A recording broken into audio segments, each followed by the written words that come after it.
welcome back to my channel. Hope you all are doing great. So today I'm going to talk about one of my most favorite topic lately, and that is self-love. Okay, so it's been 3 months that I started my journey towards self-love, and I've been practicing 8 principles which are amazing. Trust me, they are life-changing. So after I started to practice these 8 principles in my life, I could clearly find a lot of change in my lifestyle, and I also started feeling very positive about myself and very good about myself. And trust me, I was loving myself more than anything else on this planet, and there's a lot of change. So that is the reason why I'm trying to tell you all these 8 principles, so that this might help you in your journey towards self-love. Okay, before that, I also wanted to tell you all that why self-love is so important in anyone's life. It is important because it helps you understand what you want in your life and what your goals are. So this entire self-love concept is something that motivates you to make better choices in your life for yourself. And also, if you're loving yourself, that means you're believing in yourself so much that automatically falls into self-trust. So when you're having this self-trust, that means you're building your self-confidence, and when any situation is so bad that you should deal with and there's not a single person who's standing by your side to support you, that is completely alright. Because once you start loving yourself, you really don't need anyone to come and support you, because you will be your own supporter. How good is that? The first principle is start, learn and love spending time with yourself. So when I say spending time with yourself, that doesn't mean that you go into a room, lock your doors and watch Netflix the entire day. No, that's not at all the right way of spending time with yourself during this process of self-love journey.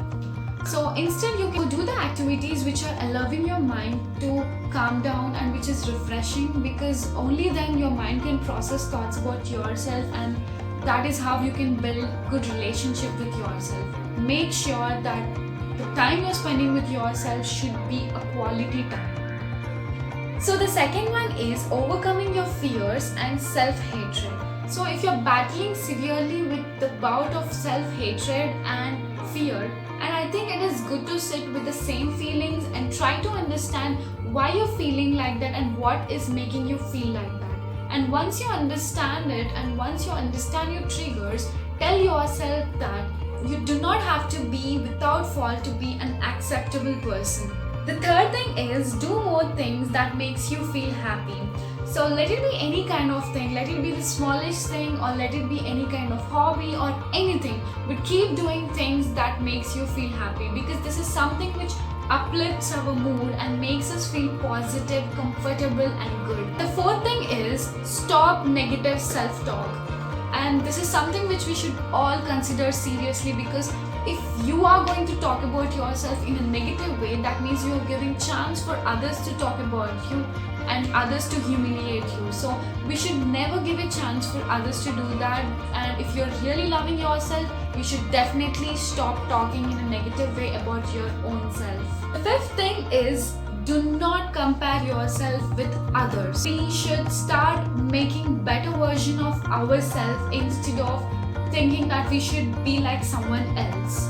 And the sixth one is taking care of our body and our health. This is another super important point in our self-love journey. The best way to treat your body well is drink lots and lots of water, start meditating and replace your junk with a proper diet. Okay, so this step is my favorite out of all the 8 principles, and that is journaling.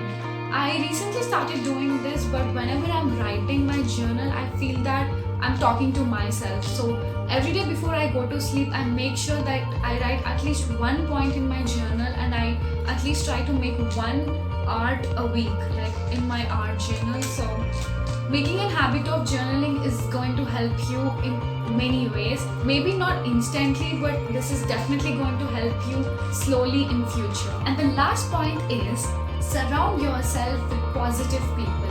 So this is not just going to help you in your self-love journey, but also it is going to help you maintain good relationships with your family, friends and significant other. So this process is going to help you throw away all the negativity from your life and make your life so happy and great. That is it for today's video, and I hope you all liked it. And if you find this video is worth watching, then please like and share this.